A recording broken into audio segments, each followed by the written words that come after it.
너 같은 여자는 원래 당해도 싸. 그 말은 그가 식탁을 탁 내리치며 뿜어냈습니다.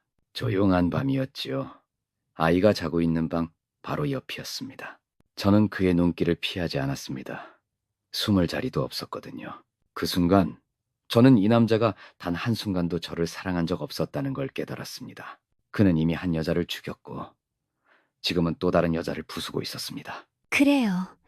이제 누가 끝장나는지 똑똑히 봐요. 이 판 우리가 다시 짜줄게요.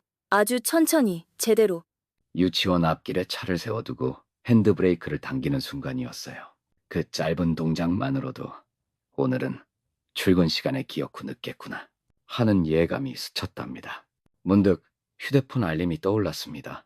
선생님이 보내신 메시지. 오늘만큼은 꼭 참석 부탁드립니다. 웃는 이모티콘 하나가 달려 있었지만 묘하게도 명령처럼 느껴졌어요. 참 얄밉더군요. 뒷좌석을 돌아보니 졸린 눈을 깜빡이는 유나가 고개를 까딱거리며 꾸벅꾸벅 졸고 있었지요. 저는 아이의 운동화 주머니를 챙겨들며 부드럽게 말을 걸었습니다. 유나야, 오늘은 간식 먹는 날이야. 친구들이랑 재미있게 지내. 알았지? 유나는 고개를 살짝 끄덕이고 입술을 비비적거리더니 다시 눈을 감았답니다. 하원할 때마다 뽀로로 젤리를 사달라던 아이가 오늘만큼은 말이 없네요. 아마 저처럼 아침이 영 마뜩자는 모양이지요. 교실 문을 여는 순간 상큼한 과일 향과 엄마들 웃음소리가 한꺼번에 밀려 들어왔습니다. 저는 억지로 입꼬리를 끌어올리며 고개를 살짝 숙였어요. 테이블 위에는 포도, 사과, 마카롱, 집에서 구워왔다는 쿠키까지 가지런히 놓여 있었습니다. 그 옆으로 스타벅스 로고가 선명한 텀블러들이 줄지어 서 있었고요. 저는 편의점에서 급히 사온 과자 봉지를 꺼내다 말고 잠시 망설였습니다. 바스락거리는 비닐 소리가 괜스레 귀에 거슬렸거든요. 그때 누군가 다가와 살갑게 인사를 건넸습니다. 안녕하세요. 혹시 유나 엄마 맞으시죠? 저는 놀라서 얼른 시선을 들었어요. 작은 진주 귀걸이에 하얀 블라우스를 입은 단정하면서도 세련된 분이 환하게 웃고 계셨지요. 네, 맞아요. 유나 엄마예요. 우리 딸 소율이랑 같은 반이에요. 아침부터 유나 얘기를 얼마나 하던지요. 정말 예쁘고 조용하다네요. 아, 그래요? 그런 이야기를 들으니까 괜히 기분이 좋아지네요. 저는 민지연이에요. 소율 엄마예요. 반갑습니다. 저는 자연스레 손을 내밀어 악수했답니다. 지연 씨의 손은 놀랄 만큼 따뜻하고 부드러웠어요. 마치 잘 빚어놓은 빵처럼 결이 매끈했달까요. 혹시 학부모 단톡방 안 계시죠? 제가 초대해 드릴게요. 어제 유나 사진 찍어둔 게 있어서요. 아, 단톡방. 아직 없어요. 초대해 주시면 감사해요. 지연 씨는 능숙하게 휴대폰을 열고 제 번호를 물은 뒤 순식간에 프로필까지 저장했습니다. 배경사진에 크리스마스 트리 앞에서 가족이 함께 웃고 있는 장면이 흐릿하게 찍혀 있었지요. 남편의 실루엣이 어쩐지 낯익어 보여 저는 잠시 화면에 시선이 붙들렸습니다. 그사 이 유나와 소율은 어느새 손을 마주잡고 나란히 앉아 있었어요. 마치 오래된 친구처럼 깔깔대며 웃더군요. 아이들은 이렇게 금세 마음을 트는데 어른들은 왜 이리 서툴까요? 저는 과자 봉지를 조용히 테이블 한쪽에 내려놓았습니다. 비닐에서 풍기는 냄새가 유난히 크게 느껴져 괜히 주춤했답니다. 유나 엄마는 간호사시죠? 선생님께 들었어요. 와, 정말 대단하세요. 저는 집에서 과외하거든요. 프리랜서라 편하긴 하지만요. 대단하긴요. 아이 돌보시면서 일까지 하시는 게 더 힘드시죠? 아니에요. 지연 씨는 부드럽게 웃었고 저 역시 따라 웃었습니다. 거짓말처럼 평온해 보였던 그 순간이 왠지 모르게 낯설고 불안하게 다가왔어요. 이렇게 파도 잔잔한 아침에도 한켠에서는 폭풍이 준비되고 있는 건 아닐까. 저는 가슴 한쪽이 서늘해지는 느낌을 애써 누르며 유나를 바라보았습니다. 모임이 끝나자 교실에는 우리 둘만 남았습니다. 작은 발에 운동화가 뒤바뀐 채로 유나는 터벅터벅 걸어왔지요. 왼쪽과 오른쪽을 뒤집어 신고도 태평한 얼굴이라 절로 웃음이 났습니다. 저는 아이를 무릎에 살포시 앉히고 신발을 다시 맞춰 신겨주었답니다. 다 컸다고 혼자 신겠다고 하더니 그래도 아직 엄마 손이 필요하지? 소율이랑 놀았어. 과자도 같이 먹었고, 소율이 우리 집 와도 돼? 그건 나중에 얘기해보자. 오늘은 엄마가 늦었거든. 복도 끝에서 발걸음 소리가 점점 가까워집니다. 뒤돌아보니 민지연 씨가 숨을 헐떡이며 유모차를 밀고 달려오고 있었습니다. 소율이는 이미 유나에게 손을 흔들며 반가움을 표현하고 있었고요. 유나가 너무 마음에 들었나 봐요. 집에 가는 내내 언니 언제 또 만나냐고 난리예요. 언니는 무슨? 유나보다 1살 아래라면서요? 그래도 언니래요. 유나가 조용해서 그런가 봐요. 우리 애는 아주 말이 많거든요. 두 아이는 손을 꼭 잡은 채 유모차 옆을 졸졸 따라 걸었습니다. 저는 조금 쑥스러워하며 유나의 가방을 어깨로 슬쩍 올려맸습니다. 평소라면 바로 택시를 잡아 병원으로 향했을 텐데 이상하게도 그 순간만큼은 발걸음이 쉽게 떨어지지 않았습니다. 혹시 이번 주말에 시간 괜찮으세요? 그냥 가까운 놀이터라도 아이들이 이렇게 친해지기 쉽지 않잖아요. 주말이면 아마 토요일 오전은 비워볼 수 있을 것 같아요. 병원 당직만 안 걸리면요. 우와, 진짜요? 그럼 토요일 오전에 간단히 모일까요? 우리 동네 근처에 예쁜 유아 카페 있는데 아이들 놀기 좋아요. 지연 씨가 주말 약속을 제안하자 저는 잠시 고개를 기울였습니다. 우리 동네라는 말이 귓가에 맴돌았지요. 주소가 분명 다를 텐데 어쩐지 걸리는 대목이었습니다. 맞다. 단톡방. 아까 저장해놨어요. 지금 만들게요. 그녀가 단체 채팅방을 만들자 휴대전화 화면에 유소마명이라는 이름이 번쩍 떠올랐습니다. 하트 이모티콘 하나가 주는 어색함이 조금은 간지러웠으나 굳이 말하지는 않았습니다. 사진 하나 보낼게요. 아까 유나가 웃고 있는 거 너무 귀여워서. 곧이어 도착한 사진 속에서 유나는 보기 드물게 활짝 웃고 있었습니다. 소율이는 그 옆에서 유나의 손을 꼭 붙들고 있었고요.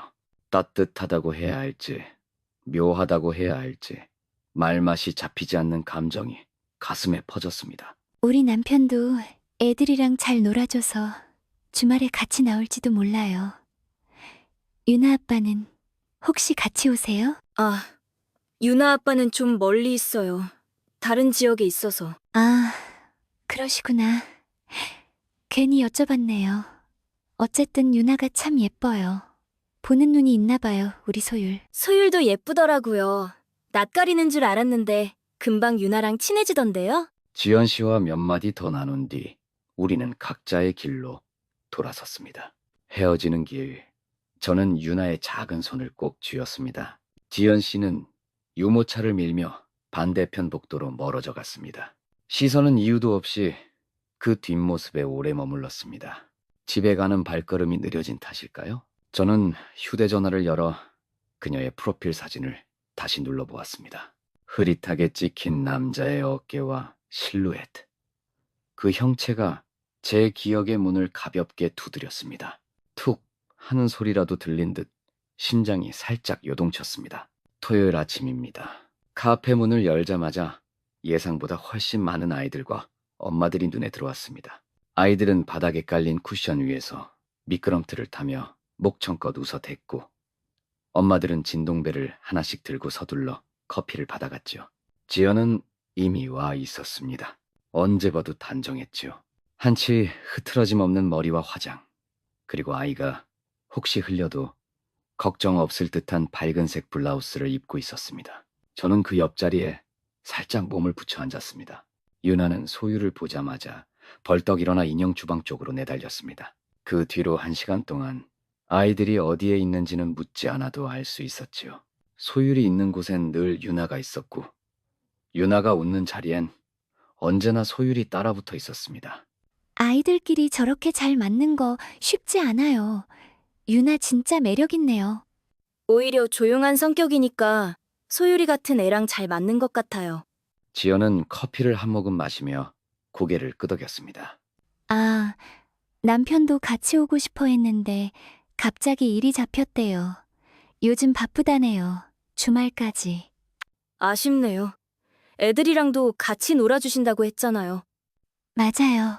소율이 아빠 완전 애교쟁이에요. 아이가 3번째 생일이었나? 그때 무릎에 애기 인형 안고 사진 찍은 거 아직도 애가 꺼내봐요. 좋은 아빠네요. 지연은 유소마면 단톡방에 사진 몇 장을 더 올렸습니다. 저는 휴대폰 화면을 슬쩍 봤지만 굳이 들여다본 건 아니었습니다. 아이들 사진이었고 우리 딸은 여전히 입을 꾹 다문 채 소율 옆에 조용히 앉아 있었어요. 그래도 웃고 있더군요. 그 미소가 낯설 만큼 예뻤습니다. 빈잔을 정리한 뒤 우리는 각자 차에 올랐습니다. 돌아오는 길 유나는 뒷좌석 카시트에 몸을 묻고 젤리를 살살 씹고 있었습니다.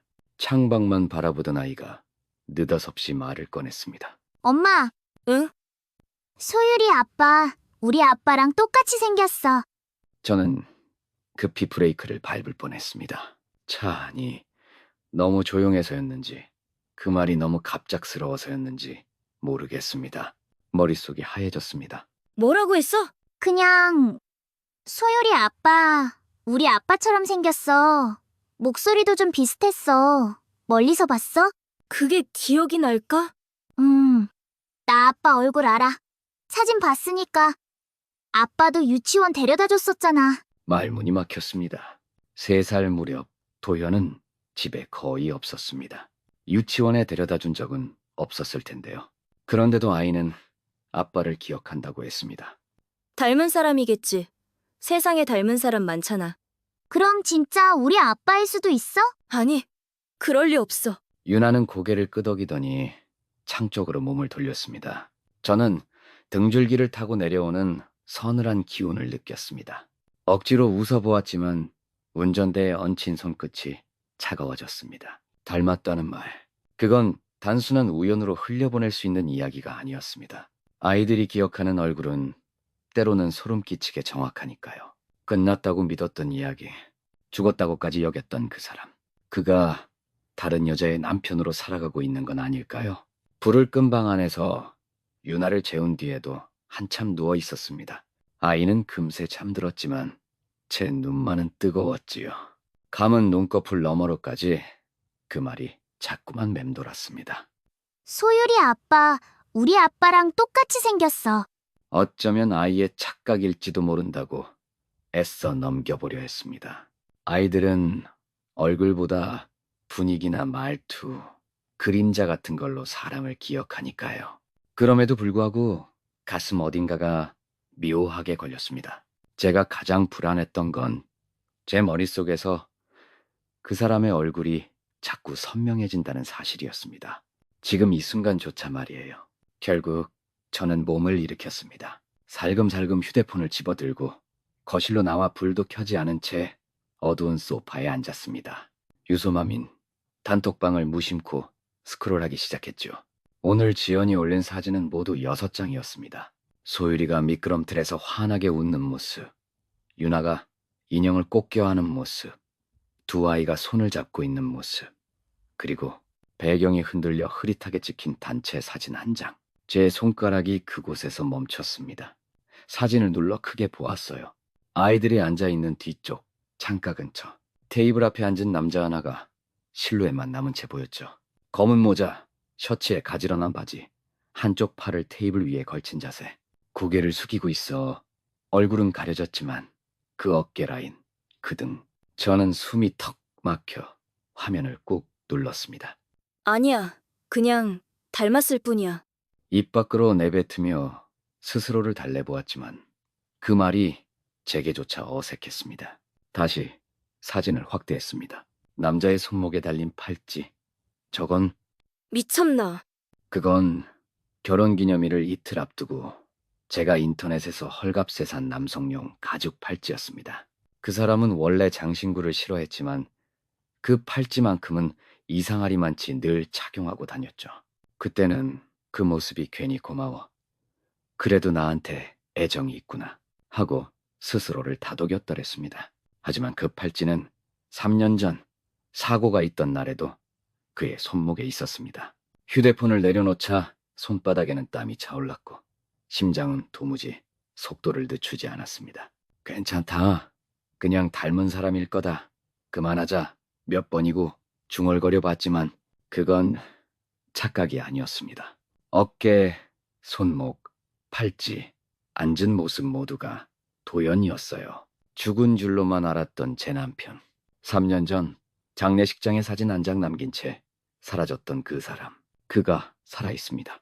그리고 다른 여자의 남편으로 살고 있습니다. 휴대폰 불빛이 반짝이는 유치원 강당. 아이들 목소리가 스피커를 타고 튀어나옵니다. 작은 의자 끝에 겨우 걸터 앉은 엄마 아빠들 틈에서 저는 왠지 모르게 홀로 떨어진 느낌을 받지요. 한 손엔 유나가 만든 색종이 부채를, 다른 손엔 채팅방에서 받은 프로그램 안내지를 움켜쥡니다. 순서는 5번째. 꽃이 되고 싶은 아이들. 아이들이 꽃 머리띠를 쓰고 나와 씨앗이 자라요를 부를 차례라고 하네요. 휴대폰을 만지작거리며 무대를 보다가 문득 고개를 돌립니다. 앞줄 왼편 2번째 열. 그곳에 민지연이 앉아있고 그녀 옆엔 남자가 자리하고 있습니다. 남자가 고개를 들어 저를 보는 순간 시간은 기묘하게 조용해집니다. 스피커에서 흐르던 동요도 좌석에서 뒤척이던 아이들 소리도 모두 얼어붙은 듯 멎어 버렸지요. 저는 그 얼굴을 똑바로 봅니다. 조명이 어두워도 식별할 수 있습니다. 이마를 쓸어 올린 머리카락, 관자놀이의 깊은 파임, 웃지 않아도 살짝 올라간 입꼬리, 그리고 눈. 그 눈을 저는 압니다. 3년 동안 꿈속에서도 흐려지지 않았던 눈동자, 장례식장 영정사진으로만 남았던 얼굴. 강도연. 미친! 뜨겁게 달아오른 이름이 혀끝에서 멈춥니다. 지연이 남자에게 살며시 뭐라고 말하고 그는 고개를 끄덕이며 미소를 짓습니다. 그 미소까지도 익숙합니다. 한때 저만 바라보던 미소, 제가 사랑했던 얼굴이었으니까요. 숨이 막혀 왼손으로 무릎을 짚습니다. 다리가 금방이라도 주저앉을 것만 같았거든요. 진우 씨, 소율 나온다. 카메라 줘봐요. 진우. 지연은 그를 진우라 부릅니다. 그러니 지금 이 남자의 이름은 강진우. 하지만 저는 압니다. 그건 거짓말입니다. 가짜 이름이지요. 그는 분명 강도연, 제 남편입니다. 그가 살아있습니다. 그리고 지금 다른 여자 옆에서 웃고 있네요. 강당의 조명이 켜지자마자 저는 벌써 자리에서 일어나 있었습니다. 어떤 엄마가 뒤에서 유나 엄마 가세요? 하고 물었지만 못 들은 척 발을 옮겼지요. 다리에 힘이 풀린 탓인지 발바닥이 바닥에 닿는다는 느낌조차 흐릿했습니다. 그 사람 도연이었거든요. 틀림없었습니다. 제 눈이 설마 거짓말을 하겠습니까? 그 얼굴, 그 턱선, 그리고 그 익숙한 표정까지 모두 그대로였어요. 저는 강당 문 옆 벽에 기대어 유치원 교사들이 아이들을 데리고 나오는 장면을 지켜봤습니다. 2분쯤 지났을까? 지연이 유모차를 밀고 나타났고 그 옆엔 바로 그가 있었지요. 도현? 아니 이제는 강진우라 불리는 남자. 후드를 깊게 눌러 쓰고 굳이 시야를 가득 채울 만큼 다가가진 않았습니다. 멀찍이서 조용히 뒤를 따랐어요. 그는 여전히 왼손을 바지 주머니에 찔러 넣은 채 걸었고 횡단보도 앞에서 신호를 기다리며 발끝을 안으로 모으는 버릇도 변함없었습니다. 그 사소한 습관 하나하나가 그가 분명 저와 살던 사람이 맞다는 증거였죠. 신호가 바뀌자 그들이 도로를 건넜습니다. 저는 가방끈을 바짝 조여쥐고 한참을 망설이다가 결국 그들의 뒤를 따랐죠. 유모차 속 소율은 꾸벅꾸벅 졸고 있었고 지연은 몹시 피곤해 보였습니다. 유나 엄마 가세요? 진우 씨, 오늘 애가 완전 퍼졌죠? 요즘 잠을 제대로 못 자서 그래. 좀 일찍 재우는 게 좋겠어. 그 목소리 낮고 단정한데 끝부분이 살짝 올라가는 말투까지 그대로였습니다. 속이 울렁거릴 만큼 익숙했어요. 웃음조차 전혀 변하지 않았으니까요. 지연은 유모차를 멈춰 세우고 가방을 정리했습니다. 그 사이 그는 휴대폰을 꺼내 누구에게 문자를 보내고 있었고요. 강진우 씨, 저기 물티슈 좀 꺼내줘요. 애 입 딸게. 공기 중에 울려 퍼진 그 이름, 강진우. 입안에서 천천히 굴려보았습니다. 가짜였어요. 서류도, 이름도, 삶 자체도 거짓이었지요. 이제 의심할 여지가 없었습니다. 그는 죽지 않았습니다. 그는 살아남아 저를, 유나를, 우리 가족을 내버려둔 채 완전히 새 사람인 양 태연히 웃고 있었습니다. 지연이 그의 어깨에 감한 손을 얹고 다정히 웃었습니다. 그는 그 손을 내려다보며 한없이 평온한 얼굴로 따라 웃었고요. 저는 그 장면을 바라보며 아주 천천히 입술을 깨물었습니다. 어금니에 저릿한 통증이 스밀 만큼 세게. 강도연, 넌 정말 죽었어야 했어. 유치원 앞도로 한쪽에 차를 세워둡니다. 고갯짓을 낮춰 숨을 고른 뒤 하원 시간을 기다리는데요. 지연은 시간을 칼같이 지키는 사람이랍니다. 딱 5분 전 유모차를 밀며 모습을 드러냅니다. 소유를 품에 안고는 늘 가던 골목으로 사라지곤 했지요. 오늘도 변함없습니다. 저는 고개를 숙인 채 엑셀을 가만히 밟으며 천천히 뒤를 따릅니다. 하얀 스포츠 유틸리티 차 한 대가 지연 앞에 멈춥니다. 도연이 문을 활짝 열고 내리더니 무릎을 굽혀 말을 꺼내요. 공주님, 타세요. 저는 뒷슈리 너머로 그 눈웃음, 그 목소리를 바라보며 손에 힘이 들어갑니다. 예전 우리 아이에게도 그렇게 말하던 사람이었으니까요. 차를 뒤따라가자 강남 끝자락에 새 아파트 단지로 이어집니다. 월세가 수백이라던 그곳이더군요. 이 돈은 어디서 났을까? 입속에서 굴러나온 독백이 씁쓸하게 맴돕니다. 도연의 차가 지하로 사라지자 저는 바로 옆 방문자 구역에 차를 댑니다. 경비원의 눈길이 제 선글라스 위를 스쳐 지나가 버립니다. 걸어서 들어선 단지는 기이할 만큼 고요합니다. 아이들 웃음, 강아지 짖음, 택배 상자 미끄러지는 소리까지 나른하게 이어지지요. 그가 어떤 집으로 가는지 알아내려면 방법을 써야 했습니다. 택배 기사를 흉내내며 동별 인터폰을 살피는데 관리사무소 옆에서 이름 하나가 눈에 들어옵니다. 강진호, 302동 1702호. 1700이. 됐어. 무릎이 묘하게 떨리지만 억누르며 엘리베이터 앞에 섭니다. 거울 속 제 얼굴은 놀랄 만큼 차갑네요. 삑 하고 문이 열려 안으로 들어섭니다. 버튼을 누르지 않은 채 그대로 서 있으려는데 문이 닫히기 직전 누군가 발을 들이밀어 멈춥니다. 바로 도연입니다. 모자를 깊게 눌러 쓴 채 들어서서 패널 앞에 서네요. 17.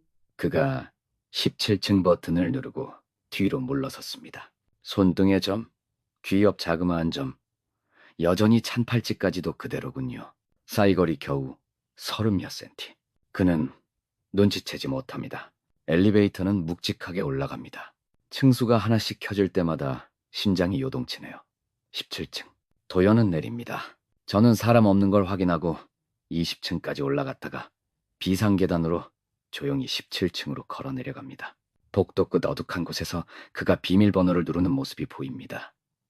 띠! 문이 살짝 열리자 집안에서 맑은 웃음소리가 튀어오릅니다. 아빠 왔다. 우리 공주님, 오늘 뭐하고 놀까? 문이 닫히고 저는 그 자리에서 굳어버립니다. 죽은 줄 알았던 남자, 그가 살아 웃고 있었습니다. 그리고 아빠라 불리며 집으로 들어가고 있더군요. 저는 천천히 몸을 돌립니다. 발소리가 복도를 따라 멀어질수록 다짐이 또렷해집니다. 이 사람 반드시 끝을 보겠다고요. 이틀이 흘렀습니다. 서진은 다시 그 아파트 앞에 섰지요. 이번에는 검은 점퍼에 깊게 눌러쓴 모자, 왼손엔 큼직하지만 가벼운 상자를 들고 있었습니다. 상자에는 온라인 도서물 택배라는 문구가 선명했지요. 택배 기사로 위장하면 경계받을 일이 거의 없다는 사실, 그녀는 잘 알고 있었습니다. 경비원은 고개만 슬쩍 들더니 다시 신문에 시선을 떨궜습니다. 서진은 익히 기억한 동과 층수를 따라 천천히 걸었습니다. 곧 1702호 문 앞에 닿았지요. 현관은 숨을 죽인 듯 조용했습니다. 그런데 문틈 아래로 스치는 바람이 아주 미세한 인기척을 전해왔습니다. 서진은 일부러 상자를 톡톡 두드려 물건을 내려놓는 소리를 냈습니다. 그리고 시선을 문 오른편 노출형 신발장으로 돌렸습니다. 문을 열지 않아도 그 집의 일상이 한눈에 드러나는 구조였죠.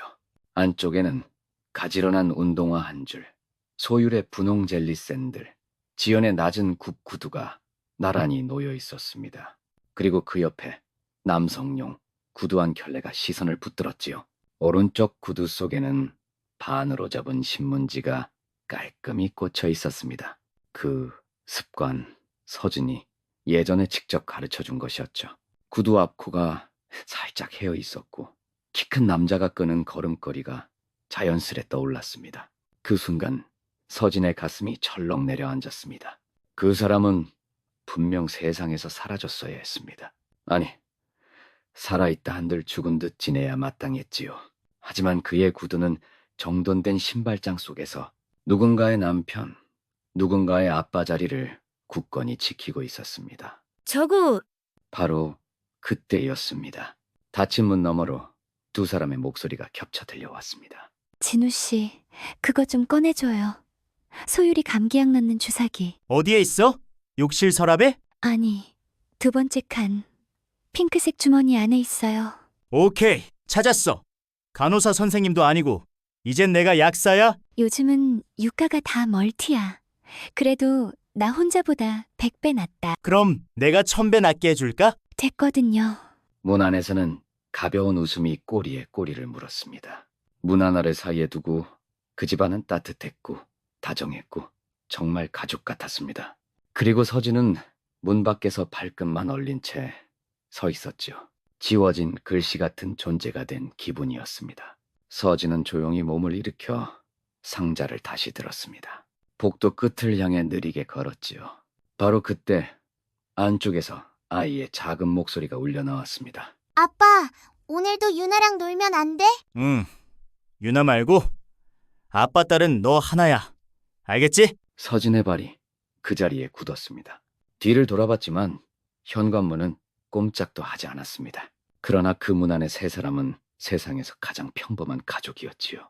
문제는 그 평범함이 거짓말 위에 지은 집 같았다는 점이었습니다. 서진은 몸을 돌렸습니다. 더는 문 앞에 서 있을 이유가 없다고 판단했거든요. 이제부터 그녀는 그 집을 무너뜨릴 준비를 시작할 생각이었습니다. 창가 쪽 민원서류 열람용 컴퓨터 앞에 앉은 저는 손끝에 얼음이라도 붙은 듯 시렸습니다. 구청 전산실은 언제나 그렇듯 분필가루 냄새가 은근히 배어 있었고요. 바코드가 띡 하고 찍히는 소리, 번호표 전광판의 무심한 전원, 말없이 서류만 넘기는 직원들까지 모든 것이 절차의 톱니처럼 움직이고 있었습니다. 그 고요 속에서 제가 찾는 건 바로 죽은 사람의 흔적이었지요. 사망신고 확인서 발급 항목을 클릭한 뒤 비밀번호를 입력했습니다. 페이지가 열리자 저는 숨을 조금 삼켰습니다. 고인 강도현, 신고자 윤서진. 내가 했다고? 화면 속 글자를 한참 동안 바라봤습니다. 날짜는 정확히 3년 전 도연이 사라지고 2달 뒤로 찍혀 있더군요. 동의한 적 없는 신고가 제 이름으로 접수돼 있었던 겁니다. 무릎이 덜컥 떨렸습니다. 저는 발끝을 안으로 꼭 틀어지듯 오므려 몸이 흔들리지 않게 버텼습니다. 신고 처리관청, 구청, 가족관계 등록계. 사유, 교통사고 실종 60일 경과 후 사망 추정 신고. 그가 죽은 것으로 결정된 근거라니 실종 상태 유지와 저의 확인 진술이 전부였답니다. 얼굴이 순식간에 화끈거렸습니다. 저는 곧바로 휴대폰을 꺼내 메모 앱을 열었습니다. 강도현 사망신고 처리일 20% X년 9월 2일 서진 명의로 접수, 교통사고, 실종, 사망 처리, 직접 서명 없음, 대리 접수 가능성. 그럼 이걸로 뭐가 가능했을까? 저는 이어서 국민보험공단 사이트에 접속했습니다. 도연 이름으로 들어있던 보험 목록이 뜨자 하나가 눈에 확 들어왔습니다. 오 생명 종합보험 피보험자 강도연 수익자 윤서진 상태 지급 완료 지급일 20XX 년 9월 10일 금액 1억 5천만 원 1억 5천? 머릿속이 새하얘졌습니다. 그 보험금 저는 단 한 번도 들은 적이 없었습니다. 병원비로 쓴 기억도 통장 알림을 받은 기억도 보상 서류를 본 기억도 전혀 없었거든요. 그런데 지급 완료라니요. 게다가 제가 수령자로 찍혀 있다니요. 저는 서둘러 인터넷 뱅킹 앱을 열고 통장 거래 내역을 3년 전으로 돌려봤습니다. 입금 기록, 지연 송금, 중간 계좌 이체. 아무것도 없었습니다. 그 돈 어디로 간 거야? 턱 끝까지 숨이 차올라 순간 눈앞이 노래졌습니다. 강도연. 그는 저를 이용했습니다. 제 이름으로 사망신고를 올리고 보험 수익자를 조작해 1억 5천만 원을 어딘가로 빼돌린 것이었죠. 그건 단순한 배신을 넘어선 치밀한 계획이었습니다. 죽은 척 사라지고 돈을 챙겨서 새 삶을 산 것, 완벽하다 말할 수밖에 없었습니다. 저는 조용히 마스크를 코끝까지 올렸으며 뜨거운 눈가를 가렸습니다. 그에게 이렇게까지 지워졌다는 사실이 무력감 대신 이상하리만큼 단단한 각오를 키워주었습니다. 좋아. 끝까지 가보자. 강도연. 진짜 이름이 아니라면 어느 누군가의 이름일 거라고 나는 조용히 중얼거렸습니다. 중고폰 거래 사이트를 열어보았지요. 몇 해 전 함께 일하던 남자 후배가 떠올랐습니다. 그 후배는 요즘 명예 도용 사건만 다루는 법무법인에 몸담고 있거든요. 망설일 틈도 없이 전화를 걸었습니다. 누가 죽었는데 살아있대? 그게 아니라 죽은 척하고 새 이름으로 살아. 가족도 버리고. 그럼 그건 개명이 아니야. 신분 위조지. 누가 주민등록증 빌려줬겠네. 강진우라는 이름으로 휴대폰, 은행 계좌, 집 임대 계약까지 했어. 다 추적 가능한 거지? 당연하지. 진짜 강진우라면 주민번호가 일치할 테고 아니면 명의를 빌린 거야. 우선 통장부터 까봐. 계좌번호는 몰라. 그런데 차 번호는 알아. 나는 도연이 몰고 다니던 흰색 SUV 번호판을 또박또박 불렀습니다. 그 번호 끝자리는 그의 생일과 같아서 잊히지 않았거든요. 좋아. 차량 등록 정보부터 확인해 볼게. 곧 문자로 보낼게. 몇 분 뒤 휴대폰 화면에 캡처 이미지가 도착했습니다. 차량 등록자 이름은 강진우. 주민번호 뒤 6자리도 깔끔히 적혀 있었지요. 이 사람 진짜 존재해? 그게 문제야. 진짜 강진우는 있어. 그런데 8년 전 교통사고 후 뇌병변 판정받고 장기 요양 중이야. 병원에 누워 있거든. 손에 힘이 들어가 핸드폰이 삐걱댔습니다. 손목이 저릿저릿했지만 놓을 수 없었지요. 누군가 그 사람 명의를 훔친 거야. 병원에 오래 있는 사람들은 본인 인증이 어렵거든. 그 틈을 노렸겠지. 그러면 휴대폰도 통장도 전부 위조된 거네? 맞아. 번호 이동 쓰고 대포폰 돌리면 가능하지. 은행 계좌도 여러 개 빌려 썼을 거고 제대로 추적하면 다 드러나. 찾아줘. 부탁할게. 정식 사건으로 가려면 너도 준비해야 해. 우선 이 사람이 어떤 계약서에 서명했는지 확보해. 집 임대 계약서, 보험금 송금 계좌, 가족관계 등록부 같은 거. 가짜라는 증거가 공식 문서에 숨어 있을 거야. 통화를 끊고 천천히 자리에 몸을 묻었습니다. 지금 내가 앉아 있는 곳은 도서관 열람실 한켠. 낮게 울리는 키보드 소리가 잔잔히 흔들리는 공간이었지요. 웹 브라우저를 다시 열었습니다. 강진우 임대 계약서, 서울 고급 아파트 임대차 정보, 신분 도용 계약 사례. 검색창에 줄줄이 문장을 입력하며 머릿속에 또 하나의 퍼즐을 맞춰보았습니다. 그 사내는 죽은 이의 보험금으로 병상에 누워있는 다른 이의 이름으로 새로운 삶을 완성해 왔습니다. 나의 인생을 토막내버리고 강진우라는 가면을 눌러 쓴 채 다른 여자의 남편으로 내 딸의 아빠인 척 살아가는 그 사람을 떠올렸습니다. 나는 눈을 감았다. 다시 떴습니다. 이제 울 틈도 떨 틈도 화낼 틈도 없습니다. 깨끗이 정리해야 합니다. 조용히 반드시 무너뜨릴 차례니까요. 그날 저녁입니다. 유나는 평소보다 훨씬 들떠 있었지요. 밥도 야무지게 비웠고 장난감 역시 스스로 정리해 두었습니다. 양치까지 끝낸 뒤 잠옷으로 갈아입은 아이가 어느새 제 앞으로 다가왔습니다. 엄마, 나 소율이랑 전화해도 돼? 지금? 이 시간에? 응, 소율이가 먼저 전화하랬어. 꼭 오늘 하기로 했어. 휴대폰을 건네주며 저는 가만히 고개를 끄덕였습니다. 예전엔 통화도 서툴던 아이가 이제는 번호를 직접 누르고 스피커폰까지 척척 해내네요. 제가 세면 준비를 하려고 거실을 지나칠 즈음 유나의 맑은 목소리가 귓가를 울렸습니다.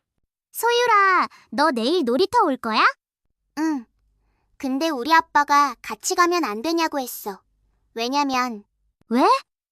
아빠가 그러는데 유나도 자기 딸이라 그랬어. 제 발이 그 자리에서 멈췄습니다.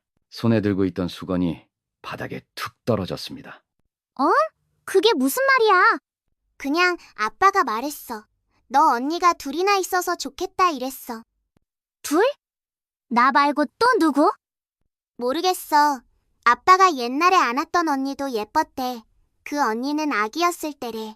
천진난만한 말이었지만 그 안엔 섬뜩한 단서가 숨어 있었습니다. 아빠가 안았던 아기였을 때의 언니라니요. 그건 바로 유나였습니다. 언니가 내 동생이었으면 좋겠다고도 했어. 우리 셋이 다 같이 살면 좋겠대. 진짜? 진짜야. 아빠가 그랬어. 근데 엄마한텐 비밀이래. 유나는 장난처럼 킥킥 웃었지만 저는 그 자리에 얼어붙고 말았습니다. 너 지금 무슨 짓을 하고 있는 거야, 도연? 도연은 두 아이 모두에게 아빠 노릇을 하고 있었습니다. 한 아이와는 집에서, 다른 아이와는 몰래 똑같은 말투, 똑같은 웃음으로요. 사랑도 양육도 아닌 그저 거짓뿐이었죠. 저는 조용히 다가가 유나의 머릿결을 쓸어 넘겼습니다. 이제 자야지. 내일 또 놀아야지. 소율이랑 말 다 했어. 그래, 잘했어. 근데 너무 늦게까지 통화하면 안 돼. 알았지? 유나는 고개를 도리도리 흔들며 이불을 턱까지 끌어올렸습니다.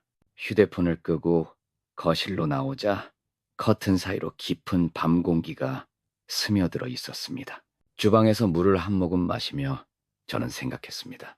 두 아이를 모두 딸이라 부르며 서로의 존재를 숨긴 채 연극을 이어가는 그 남자. 아이들이 상처받기 전에 이 거짓은 반드시 끝내야 하겠다고요. 밤 11시 42분입니다. 저는 전등 하나 켜지 않은 거실에 가만히 앉아 있었습니다. 커튼은 걷지 않았고 텔레비전은 소리 없이 깜빡이기만 했지요. 무릎 위에는 유나가 아기였을 때의 앨범이 놓여 있었어요. 사진들은 대체로 엉성했지만 몇 장만큼은 지금도 선명하게 떠오릅니다. 그 가운데 한 장을 꺼내 휴대폰으로 찍었습니다. 도연이 유나를 안고 공원 벤치에 앉아있던 장면이었지요.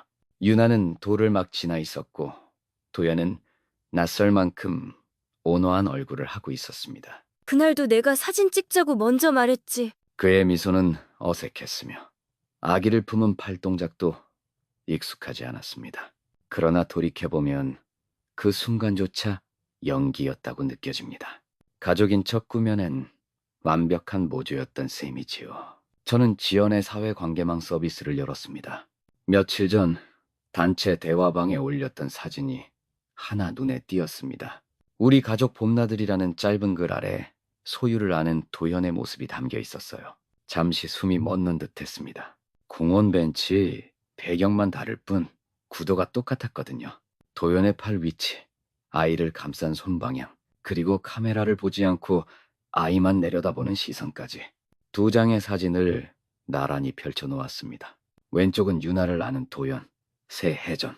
오른쪽은 소유를 아는 도연, 지난주. 셔츠 색깔마저 비슷했습니다. 그는 동일한 장면을 다시 연출한 것이었죠. 복사하듯?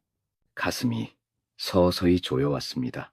이건 단순한 배신을 넘어서는 일이었습니다. 그는 자신이 어떤 집에서 어떤 아빠였는지도 기억하지 못했고, 그래서 똑같은 방식으로 다른 아이에게도 연기했던 겁니다. 유나에게 건넸던 말투, 아이를 안을 때의 손모양, 사진을 찍을 때의 위치와 시선. 이제는 그 모든 것이 소율에게도 그대로 복제되고 있었어요.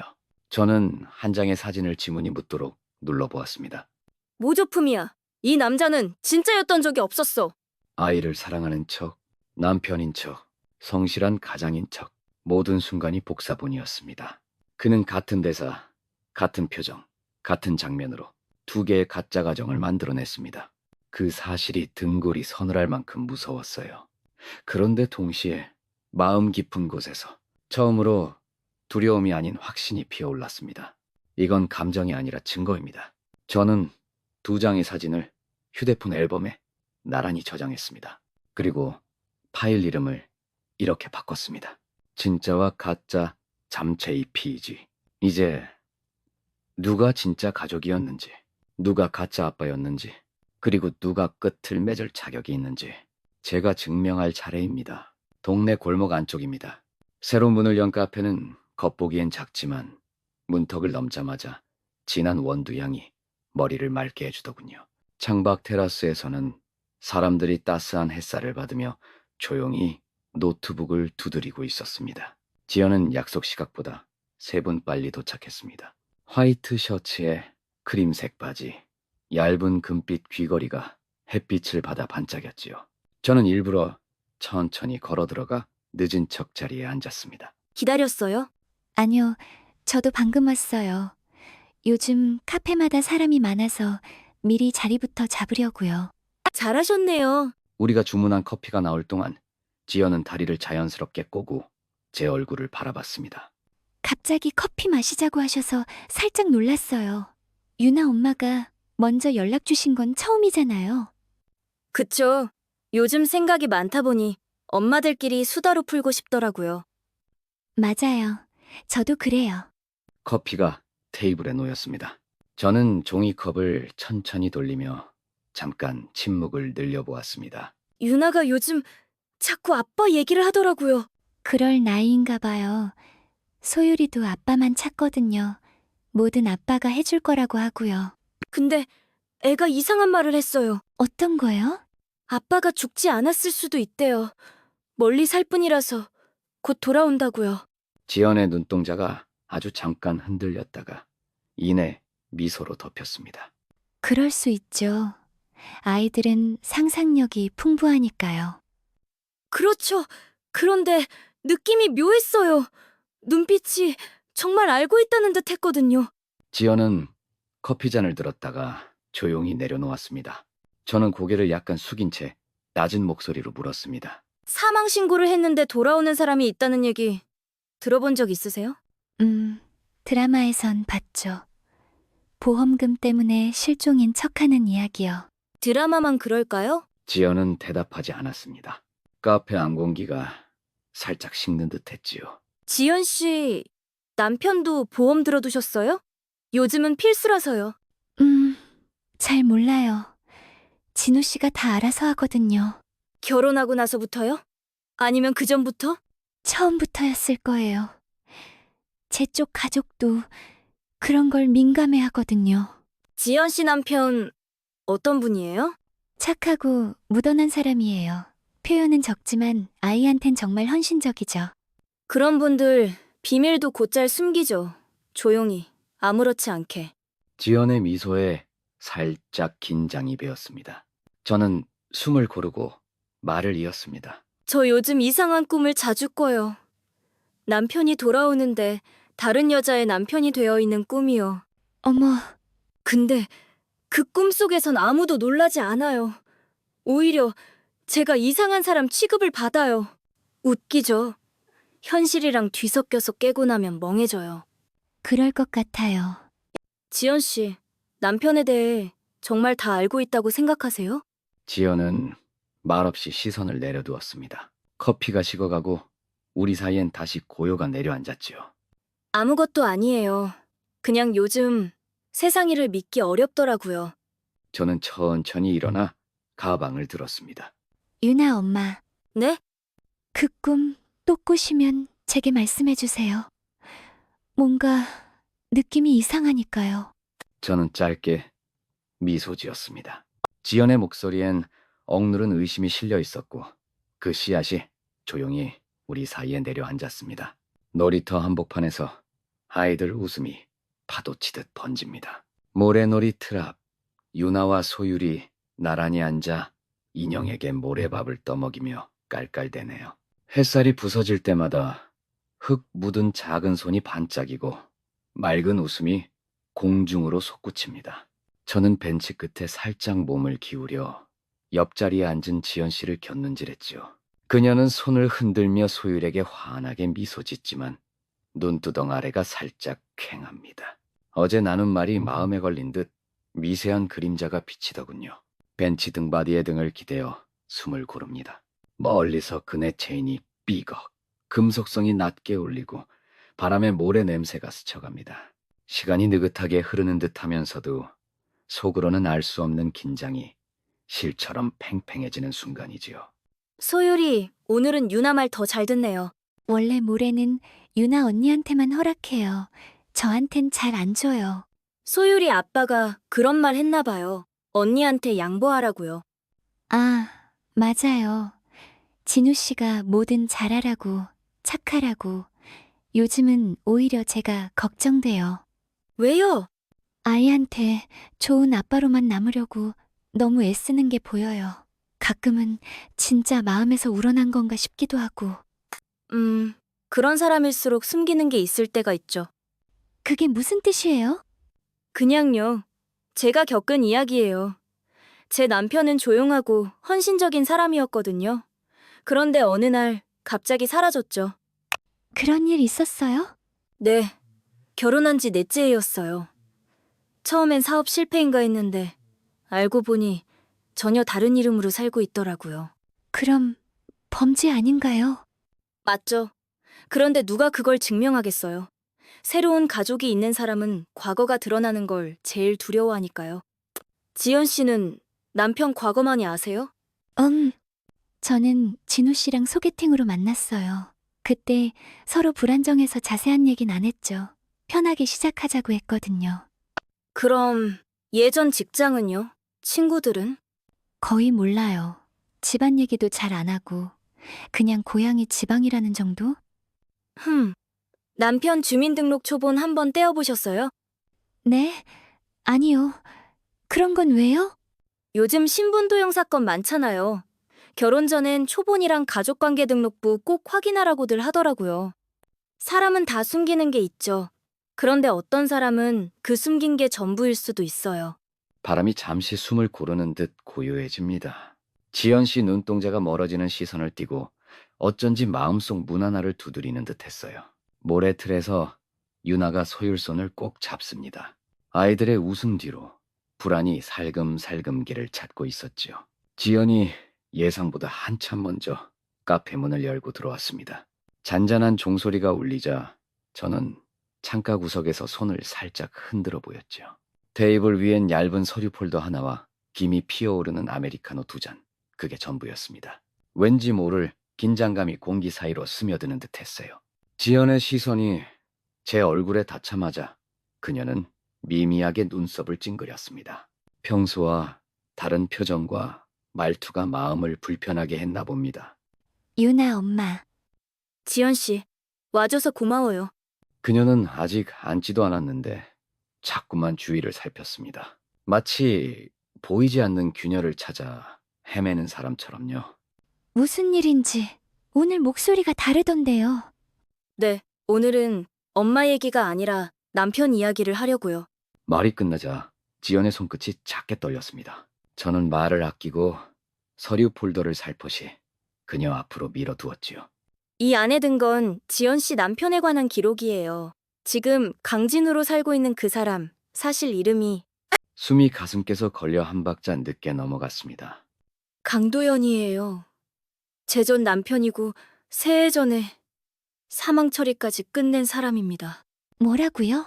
그녀의 얼굴에서 핏기가 빠져나가는 모습이 또렷이 보였습니다. 눈도 입술도 얼어붙어 버린 듯했어요. 저는 조용히 서류 첫 장을 펼쳤습니다. 가장 위에는 사망 신고 확인서, 신고자 윤서진. 그 아래로는 보험금 지급 내역. 그리고 마지막 장엔 아기 시절 유나와 웃고 있는 도연의 사진. 지연은 한 장씩 넘길 때마다 숨을 삼켰습니다. 그 사람이 죽은 걸로 처리한 뒤 제 계좌로 보험금이 들어왔어요. 하지만 실제로 받은 적은 없었죠. 어디론가 사라졌거든요. 그리고 1년쯤 지나서 지연 씨 곁에 다른 이름으로 나타난 거예요. 그게 말도 안 돼요. 안 믿을 수 있죠. 이해해요. 그런데 지연 씨도 그 사람에 대해 잘 모르잖아요. 고향도, 부모도, 친구도, 이전 직장도, 아무것도요. 지연은 입을 열었다가 매듭처럼 묶인 목소리를 삼켰습니다. 그 사람 주민등록도 있고 병원 기록도 있고 면허도 있어요. 다른 사람 이름을 빼앗았을 가능성이 높아요. 제가 확인한 바로는 강진우라는 본래 주인은 지금 병원에 오래 입원 중이랍니다. 서류 모서리가 지연의 소나귀에서 구겨졌습니다. 그 사람이 저랑 결혼했어요. 그래서 더 마음이 아팠어요. 아이까지 있다는 걸 알고는 늦기 전에 맞고 싶었거든요. 카페 안의 소음이 한순간 멀어지듯 우리만 외딴 섬에 놓인 느낌이었습니다. 유나는요? 그럼 유나는 도연의 딸이에요. 그리고 그 사람은 유나도 소율이도 똑같이 딸이라 부르고 있죠. 두 아이는 서로의 존재를 모른 채 자라나고 있어요. 그게 진짜 아버지가 할 짓일까요? 지연의 눈가가 붉게 물들었습니다. 그 사람이 소율 태어나기 전에 뭐라고 했는지 아세요? 뭐라고 했는데요? 처음으로 가정을 갖게 돼서 기쁘다고 했어요. 그녀의 입꼬리가 떨리며 울음인지 비웃음인지 모를 소리가 새어나왔습니다. 그게 전부 거짓이었네요. 저는 아주 천천히 고개를 끄덕였습니다. 지연 씨, 아직 늦지 않았어요. 우리가 함께 끝낼 수 있습니다. 지연은 눈을 질끈 감았다가 떨리는 목소리로 속삭였습니다. 저 사람 지금 집에 있어요. 오늘도 소율 재워주고 웃으면서 책 읽어줬어요. 그게 전부 가짜였단 말이에요. 그 사람은 가족이라는 단어를 복사해서 붙여넣는 사람이에요. 지연 씨가 처음이 아니었고 아마 마지막도 아닐 겁니다. 그녀의 눈동자 속에서 무언가 무너지고 그 자리 위로 또 다른 무언가가 천천히 솟아올랐습니다. 분노, 배신감, 그리고 결심. 차 안이 숨막히도록 고요합니다. 운전석에는 지연 씨, 조수석에는 제가 앉아있지요. 카페를 나온 뒤 우리는 말없이 걷다가 그녀가 조용히 문을 열어주었습니다. 타라는 그 한마디에 저도 모르게 몸을 실었어요. 창밖으로 밤이 내려앉고 가로등 불빛은 전신주 아래로 길게 번져갑니다. 시동은 꺼져 있는데도 이 밀폐된 공간이 마치 진실을 가둬둔 거대한 경납고처럼 느껴지네요. 지연 씨는 손에 쥔 파일을 무릎 위에 올려두고 숨을 고르듯 천천히 입술을 뗍니다. 타요. 차 안이 더 조용할 것 같아서. 저는 창밖 어둠을 스치듯 지나가는 빛을 바라봅니다. 등받이 뒤로 미세하게 전해지는 열선의 진동만이 정적을 깨우네요. 작년 겨울이었어요. 소율이랑 셋이 눈사람을 만들고 집에 들어왔는데 감기 기운이 보여서 약을 챙겨줬거든요. 그 사람이 그때 그러더라고요. 뭐라고요? 이런 하루를 다시 살 수 있을 줄 몰랐어. 그 말을 했어요. 다시라는 단어가 자꾸 마음에 걸렸죠. 저는 말없이 그녀의 옆모습을 바라봅니다. 담담해 보이는 얼굴인데도 손등 위로 솟은 핏줄이 속마음을 말해주는 듯해요. 그땐 별 생각 없었는데 지금 돌이켜보면 그 말에 뭔가 묻어 있었던 거예요. 뭘 다시 산다는 건지 누구와 비교해서 그런 건지 알고 보니 그는 이미 두 번째 인생을 살고 있었던 거죠. 아이 이름도 그가 지었어요. 소율. 뜻이 뭐냐고 물었더니 예전부터 생각해둔 이름이래요. 그런데 유나 이름이 유나예요. 소율이랑 느낌이 비슷하죠. 그 사람 재창조하는 걸 좋아해요. 전부 새 것인 척하지만 결국 자기 뜻대로 똑같이 복사하죠. 사람을, 기억을, 관계를. 그게 사람일 수 있을까요? 아니요. 그건 기생이에요. 사람을 쓰고 버리고 또 달라붙으면서 자기만 새 삶을 사는 척하죠. 한동안 아무도 말을 잇지 않습니다. 차 안에 울리는 소리는 희미한 열선 소리뿐 그조차 고요를 깨우지 못하네요. 우리 애가 그런 사람을 아빠라고 불렀던 거네요. 유나도 그래요. 그러니까 더 이상 놔두면 안 돼요. 지연 씨가 고개를 돌려 저를 똑바로 바라봅니다. 눈물은 맺히지 않았지만 그 시선엔 날 선 감정이 번뜩여요. 정리할 수 있을까요? 할 수 있어요. 우리가 가진 건 감정이 아니라 증거니까. 저는 조용히 손을 내밉니다. 지연 씨는 잠시 머뭇거리다 천천히 제 손을 붙잡았어요. 같이 끝내요. 네, 같이 끝내요. 두 사람의 손끝이 맞닿는 순간 오래 묻혀있던 진실의 균열이 드디어 크게 벌어지기 시작합니다. 거실에는 TV 화면만 희미하게 빛나고 있었습니다. 그러나 소리는 꺼진 채였지요. 소율이는 이미 방에서 꿈나라로 떠난 뒤였습니다. 지연은 발끝으로 거실을 건너 조명을 낮추었습니다.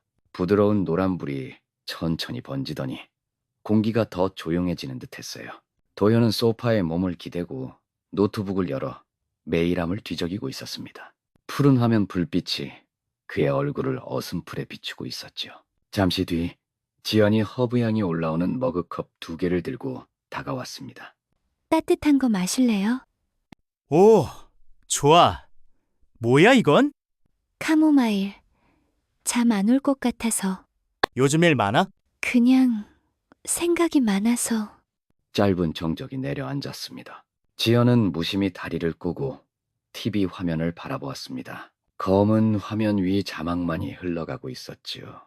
진우 씨, 우리 결혼하기 전에 어떤 회사 다녔었죠? 왜 갑자기 그런 걸 물어? 아니, 그냥 회사 동기랑 우연히 엮였는데 혹시 아는 사람일까 해서. 이름이 박용준 씨래요. 모르겠는데 나는 사람 얼굴 잘 기억 못해. 그쪽은 큰 회사잖아. 응. 근데 진우 씨 예전에 거래하던 곳이 거기였다고 했잖아요. 아, 그랬나? 너무 옛날 일이라.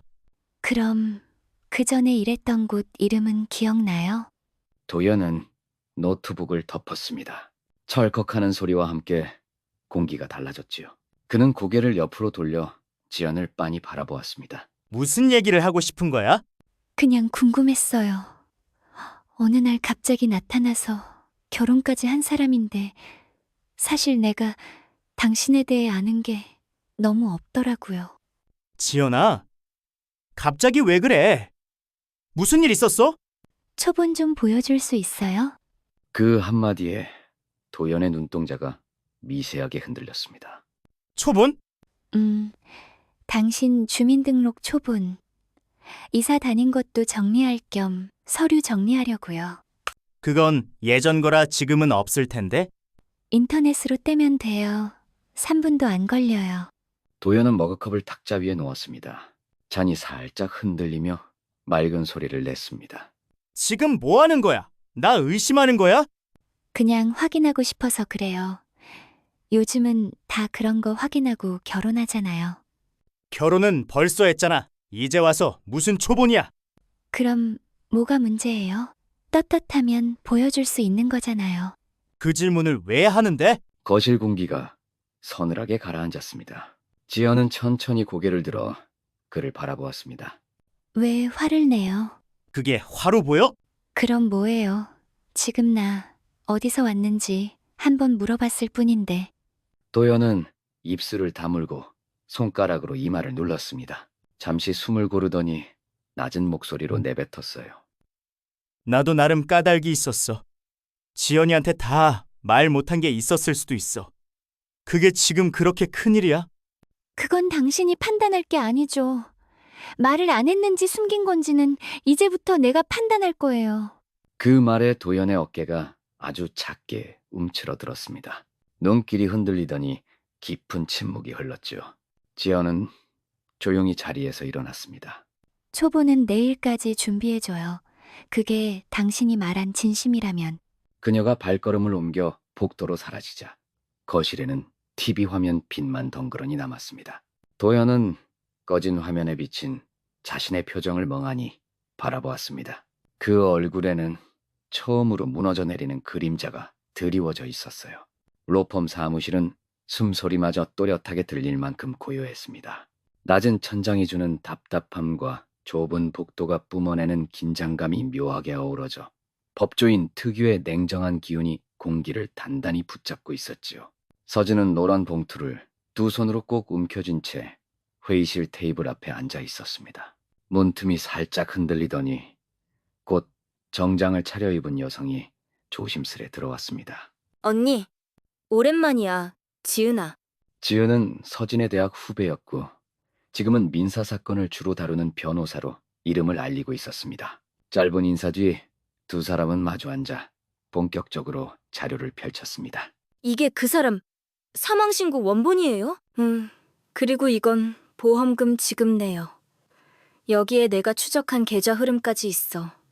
명의가 전혀 다른 사람으로 되어 있더라. 지은은 봉투를 열어 서류를 한 장 한 장 꼼꼼히 확인했습니다. 위장 사망 뒤 신분 도용이라니 드물진 않아도 이 정도로 두 가정을 완벽히 속이고 살아온 경우는 거의 없어요. 제3자 명의까지 끌어다 썼다면 형사처벌이 불가피하죠. 문제는 그 사람이 지금 그 신분으로 또 결혼해서 아이까지 키우고 있다는 거야. 바로 조사 들어가도 괜찮아요? 대신 조용히 해야 해. 한쪽 가정에 아직 어린아이가 있어. 그 아이가 상처받지 않도록 끝까지 조심하면서 가고 싶어. 오늘 바로 조사 의뢰서 접수하고 내 명의로 개인정보 요청 넣을게요. 주민등록번호만 맞다면 카드 사용 내역이랑 직장 정보까지 일주일이면 뽑아낼 수 있어요. 서진은 고개를 살짝 끄덕였습니다. 묵직하게 조여오던 감정이 그제야 한 올씩 풀려나가는 듯했죠. 근데 언니, 이거 정말 혼자 시작한 거예요? 아니, 이제는 나 혼자가 아니야. 서진은 자리에서 천천히 일어섰습니다. 손에 쥐고 있던 휴대폰을 켜고 익명 제보용 SNS 계정으로 접속했어요. 프로필에는 우리는 같은 남자에게 속았습니다라는 문장이 짙은 회색으로 떠 있었습니다. 그녀는 잠시 숨을 고르고 첫 번째 글을 쓰기 시작했습니다. 손가락이 화면 위를 날듯이 움직였죠. 그녀는 먼저 3장의 사진을 첨부했습니다. 3년 전 도연과 유나가 함께 웃고 있는 사진, 그리고 최근 도연이 다른 이름으로 소유를 품에 안고 있는 사진, 마지막으로 두 아이가 각자 생일 케이크 앞에서 같은 포즈로 찍힌 사진이었죠. 이어진 글은 이렇게 시작되었습니다. 같은 남자, 같은 대사, 다른 가족. 3년 전 제 남편은 위장 사망 신고를 낸 뒤 흔적 없이 사라졌습니다. 그는 지금 다른 이름으로 또한 가정을 꾸려 아이를 키우고 있습니다. 두 아이에게 모두 아빠라 불리며 두 여자에게 모두 처음인 척 살아갑니다. 그리고 그는 오늘도 거짓으로 한 아이를 재우고 있겠지요. 서진은 개시하기 버튼을 누르며 낮게 중얼거렸습니다. 이제 시작이야. 진짜로. 창밖으로 비가 조용히 내려오기 시작했습니다. 하지만 그 빗소리는 슬픔이 아니라 결의를 다지는 북소리처럼 들려왔습니다. 세상을 깨끗이 씻어낼 비, 거짓을 드러낼 비, 그리고 복수를 알리는 비였습니다. 회사 사무실은 평소보다 조용했습니다. 시계 바늘이 오전 10시 32분을 가리키네요. 도연은 김이 살짝 식은 커피를 한 모금 머금고 스마트폰 화면을 가볍게 쓸어내렸습니다. 그때 알림 하나가 반짝 떠올랐습니다. 지인 태그됨이라는 낯선 문구가 눈에 들어오더군요. 고개를 갸웃하며 앱을 열자 화면 맨 위에 처음 보는 계정이 나타났습니다. 이름은 숫자와 한글이 섞인 2명의 엄마. 그 아래에는 단 한 줄 도발적인 문장이 적혀 있었습니다. 우리는 같은 남자에게 속았습니다. 라고요. 심장이 쿵 내려앉은 그는 곧장 계정을 눌렀습니다. 첫 게시글이 뜨는 순간 도연의 이마에 잔주름이 잡혔습니다. 사진 2장이 나란히 걸려 있었죠. 하나는 새해 전 유나를 품에 안고 활짝 웃는 자신의 모습이었고, 다른 하나는 얼마 전 놀이터에서 소율 곁에 앉아있는 모습이었습니다. 사진 밑에는 짧지만 서늘한 글이 이어졌습니다. 같은 남자, 같은 말, 다른 가족. 새해 전 제 남편은 사망 신고 뒤 자취를 감췄고 지금은 다른 이름으로 살고 있습니다. 라는 내용이었죠. 도연은 손끝에서 휴대폰이 미끄러질 뻔해 허둥댔습니다. 커피잔을 반쯤 들어올리다 말고 다시 내려놓았습니다. 이게 뭐야? 누가 이런 짓을... 그는 불이 나게 좋아요. 수와 댓글 수를 훑었고 순식간에 게시물이 퍼지고 있다는 사실을 깨달았습니다. 이름이 적히진 않았지만 사진 속 인물이 자기라는 건 누구든 알아볼 터였지요. 바로 그때 휴대폰에 착신음이 울렸습니다. 수신자 표시에는 오보험 고객 확인 센터가 떠 있었지요. 조건반사처럼 통화 버튼을 누른 그는 조심스레 숨을 들이켰습니다. 안녕하세요, 고객님. 강진우님 맞으신가요? 네, 그런데요. 최근 고객님 명의 보험 수령과 관련해 예전 기록과 다른 주민번호 이력이 확인돼 신원 검증 요청이 들어왔습니다. 본인 확인 서류가 필요합니다. 혹시 최근에 신분증 정보나 이름을 바꾸신 적이 있으신가요? 그런 일 없습니다. 무슨 말씀인지 잘... 알겠습니다. 다만 저희 측 자료에 과거 강도연이라는 이름으로 동일 사진과 지문이 등록돼 있어 이중 기록 여부를 살피고 있습니다. 지금 누가 그런 조사를 의뢰했답니까? 죄송하지만 의뢰인 정보는 공개할 수 없습니다. 관련 절차는 금융정보 보호 규정에 따라 진행됩니다. 뚝 통화가 끊겼습니다. 도연은 등받이에 몸을 기대고 눈을 질끈 감았습니다. 정수리에서 식은땀이 흘러내리더군요. 얼마 지나지 않아 사무실 내선 전화가 울렸습니다. 표시된 곳은 총무팀이었습니다.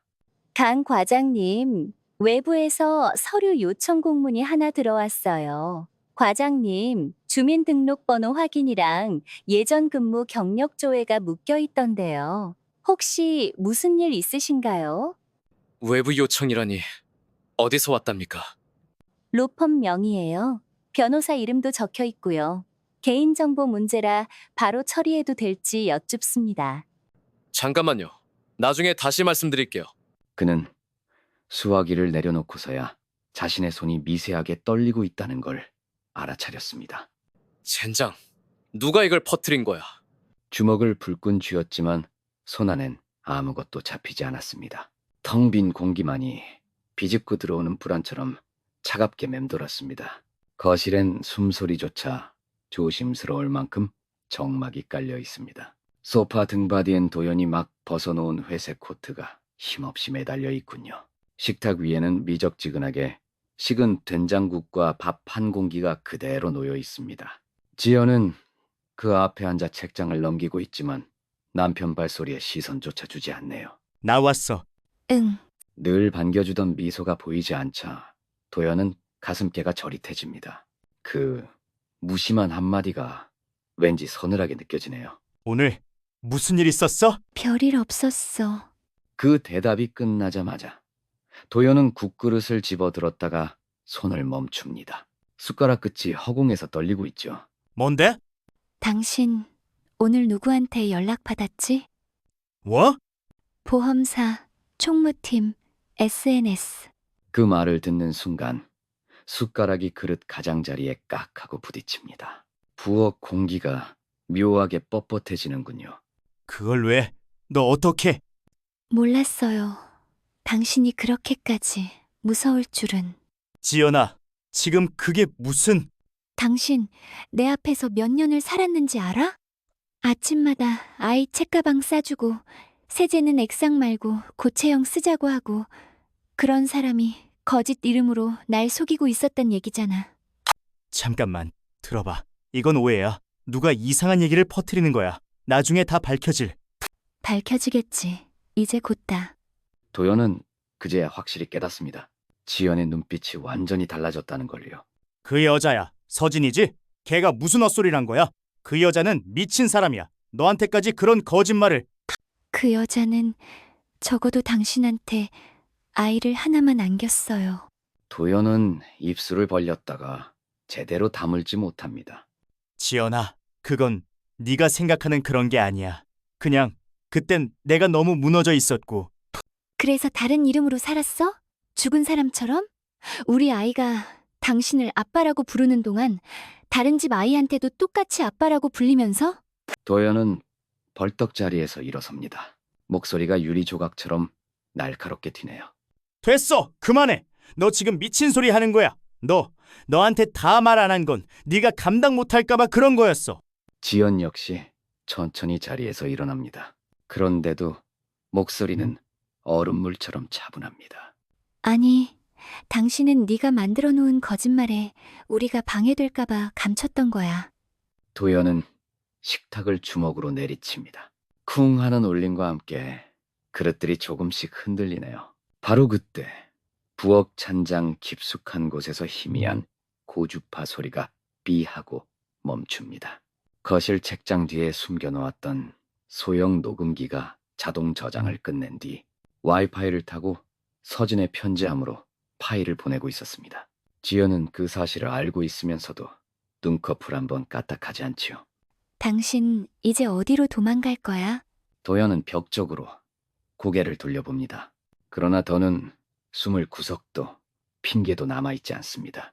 아침 6시 42분이었습니다.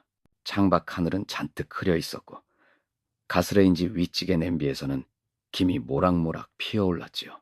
지연은 말없이 밥을 퍼담았습니다.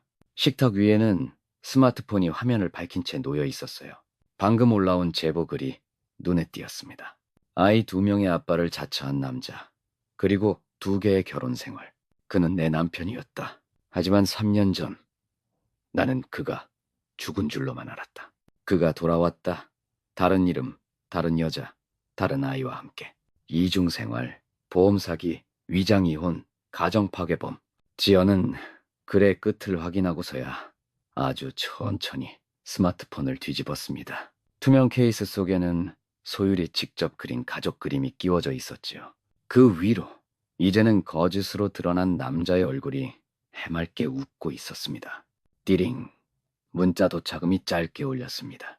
전송 완료. 5군데 동시에 올렸어요. 오늘 안에 언론에도 제보 시작합니다. 지연은 살며시 미소 지었습니다. 기쁨보다는 잔잔한 분노가 배어있는 미소였지요. 장면은 서진의 집으로 옮겨갑니다. 책상 위에는 프린트한 서류 뭉치가 가지런히 놓여 있었습니다. 도연의 명예 도용 내역, 보험 수령, 조작 흐름, 주민등록 이중 이력, 그리고 폭언 녹취 스크립트까지. 노트북 화면에는 전날 밤 편집하던 영상이 돌고 있었어요. 됐어, 그만해. 너 지금 미친 소리 하는 거야. 서진은 무표정하게 이어폰을 빼고 파일 이름을 입력했습니다. 폭로 영상, 파이널, TMVV, 또각, 엔터키 소리가 짧게 울렸습니다. 오전 8시 3분. 도연은 여전히 아무것도 모른 채 면도를 마치고 셔츠 단추를 채우고 있었습니다. 소율은 거실에서 만화책을 펼쳤고 지연은 평소처럼 조용히 밥상을 차렸지요. 겉으로는 언제나와 다를 바 없는 아침 풍경이었습니다. 하지만 인터넷과 동네 커뮤니티는 이미 도연의 이름으로 들끓기 시작했습니다. 그 시각 초등학교 학부모 커뮤니티 익명 게시글 하나가 상단에 걸려 있었어요.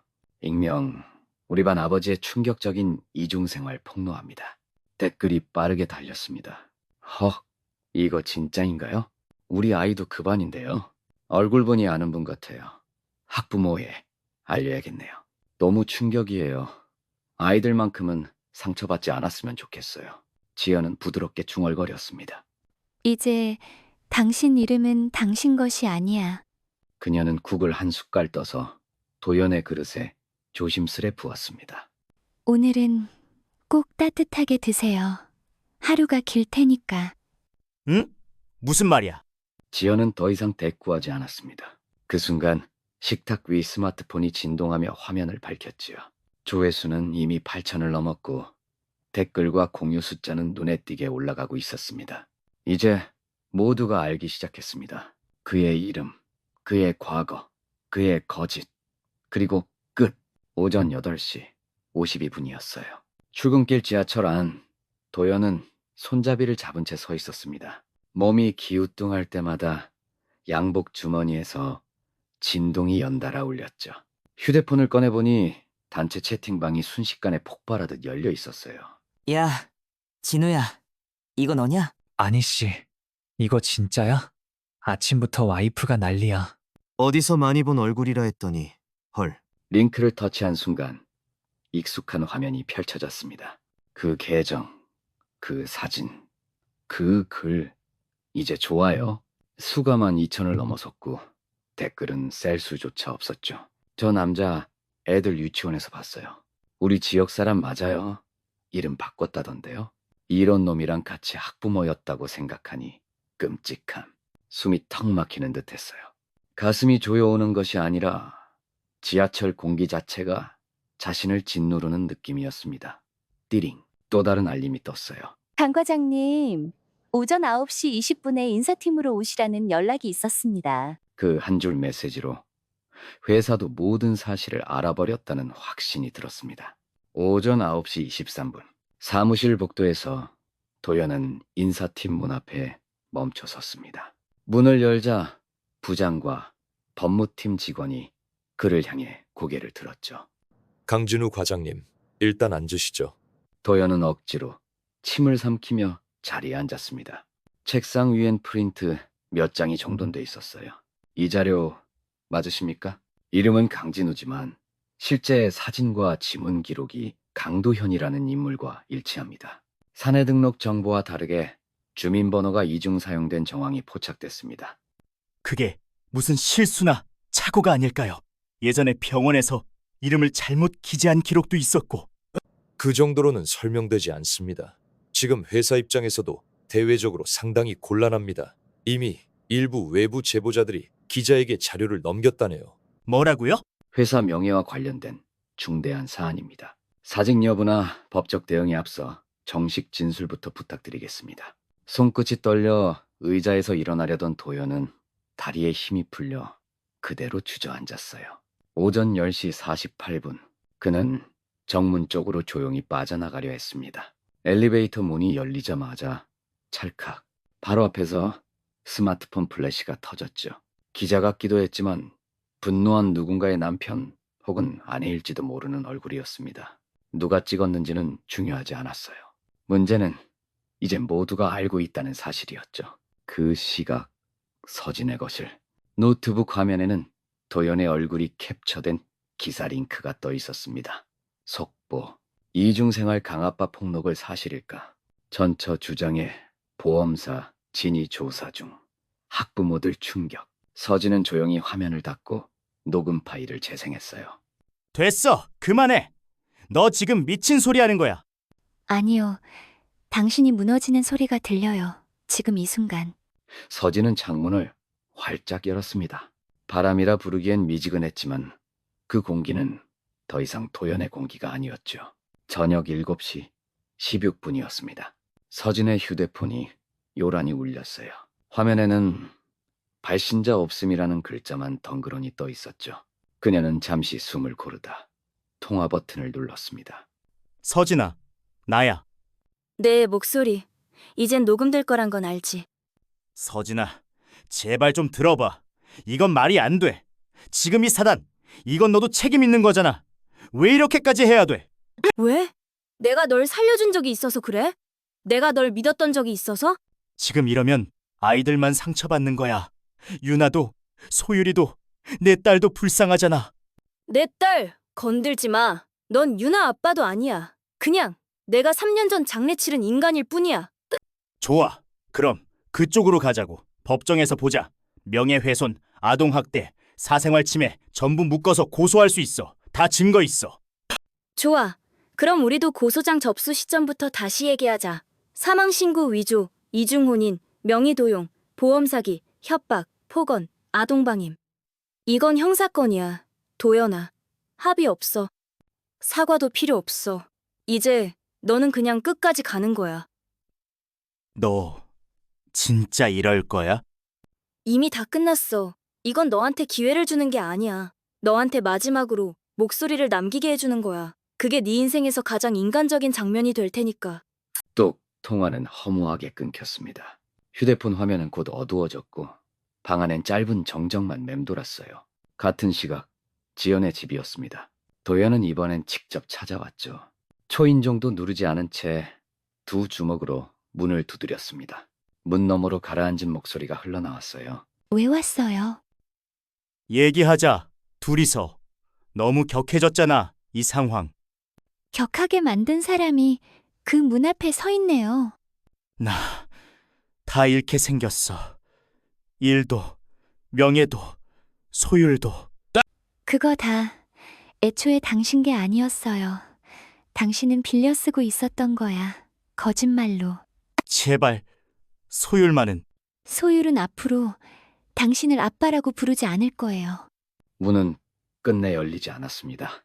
도연은 그 자리에 굳은 채 한참을 서 있었죠.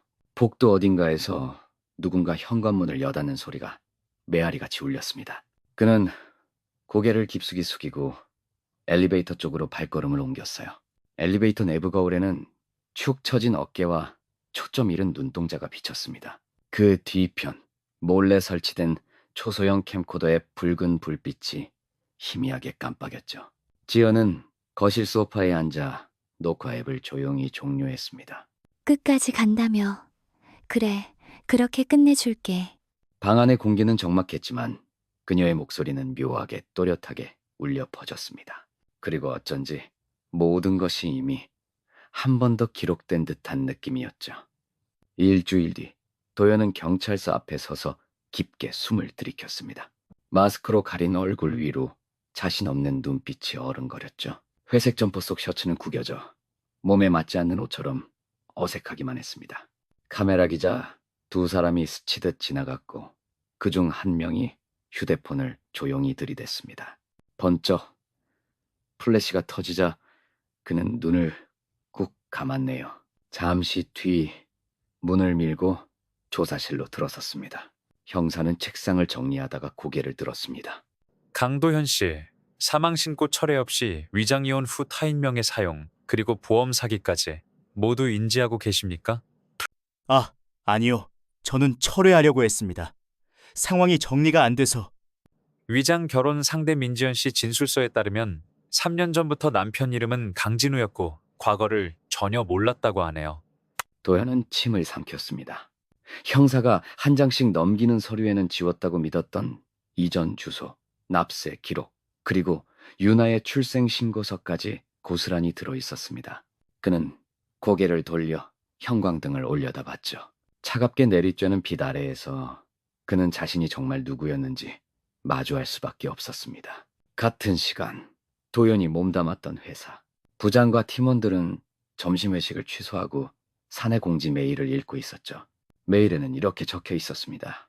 전 임직원 공지, 강진우 과장 징계, 해임 및 인사 기록 삭제, 사내명의 사용 제한, 소송 대응 중, 사내 채널 언급 금지, 단체 채팅방은 조용했습니다.